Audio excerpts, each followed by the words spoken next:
اگر ہم اپنے کھانے پینے کے، اپنے رہنے سہنے کے طور طریقے، اپنے ساری لائف سٹائل سنت کے مطابق نہیں ڈھالتے تو ہماری بیماریاں ختم ہونے والی نہیں ہیں۔ 8 ارب کی رائزک کھا کر بھی پاکستانیوں کے معدے خراب ہی رہنے ہیں۔ متوازن غذا جو کھائی جاتی، جو کھانے کا کہتے ہیں آج کل ڈاکٹر، وہ نبی صلی اللہ علیہ وسلم نے سکھا دیا ہے۔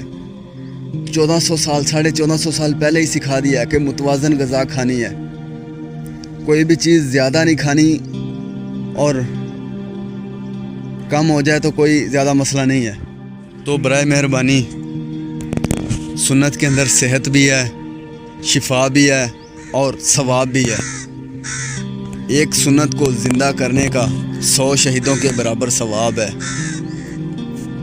تو میں تو سنت کی بات کروں گا، میں تو ان حدیثوں کے اندر جو آیا اسی کی بات کروں گا۔ میں من گھڑت جو باتیں ہیں یا جو بھی اختلاف ہیں، جتنا بھی کوئی اچھے سے اچھا ڈاکٹر ہے یا جتنا بھی کوئی طبیب ہے، کوئی حکیم ہے، آج کل ان کے اندر اختلاف پایا جاتا ہے، لیکن نبی اکرم صلی اللہ علیہ وسلم کے طور طریقوں پر کوئی اختلاف نہیں ہے، کوئی ان کو غلط ثابت نہیں کر سکتا۔